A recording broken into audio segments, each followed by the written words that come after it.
So you want to, or have to, make a video for your robotics team. Pre-production will help you greatly in the long run if you do it right. For the rest of these tutorials, I will be dividing all videos into two sections: scripted videos and non-scripted videos. Scripted videos include videos like the yearly robot reveal and chairman's videos, while non-scripted videos include videos like all of the competition videos. One of the first things you want to do before even considering writing a script or talking about ideas with others is to understand your requirements. These can be literal requirements from first or from the First Updates Now people that run the reveal, premiere night, or even from other mentors on the team. For example, the chairman's video has a lot of very specific requirements for their videos, like having to use copyright-free music, or a 3-minute limit on the video length.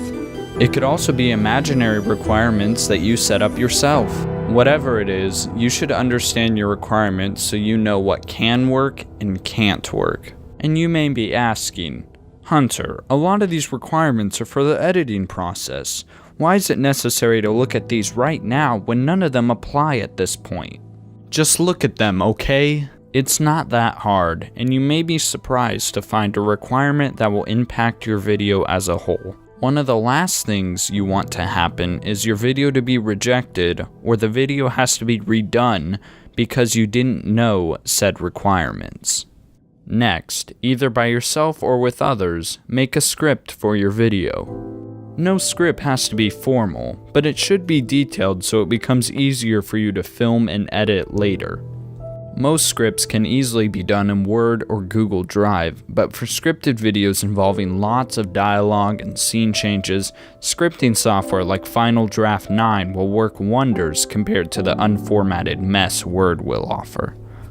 Establish a theme or narrative, especially for the judges if the video is for chairmans. Why should you be selected for the Chairman's Award? What makes your robot different from everyone else? Answering questions like these will make your video a whole lot better in the long run. Additionally, a shot list will help you a lot during filming and editing so you know exactly what you and others are looking for.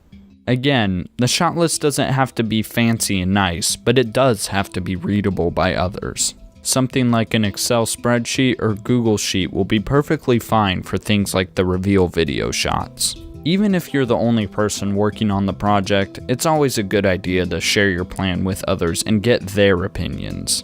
This step can either be done before or after making a script and/or shot list, but especially for new videos that aren't really required, it's best to get advice from others before proceeding. For example, I always pitched video ideas to the team president before working really hard on it. He would either accept the idea and maybe even give suggestions, or deny it and explain why.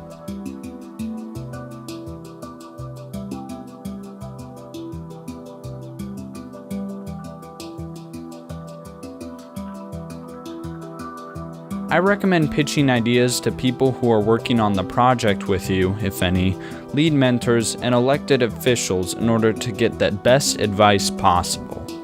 They might bring up good points that could further the video. If not, well then don't use it, but don't be a jerk about it. Then, edit your script and share it with them again. This is important, mainly because the person who helped you now knows that you'll take their advice seriously and may even offer you more advice in the future. Now that your script is done and ready to be filmed, the next thing you need to do is to figure out what you have already and what you still need. I don't mean camera equipment, we'll talk about that later. What I mean is to look through footage or pictures that you already have, if you have any, and see if any part matches up with any part of your script.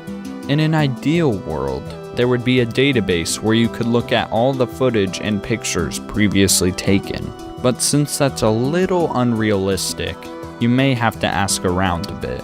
Someone like me or the head mentors will probably help you the most. If you find footage that matches what's already in your script, then great. Cross that off your shot list and move on.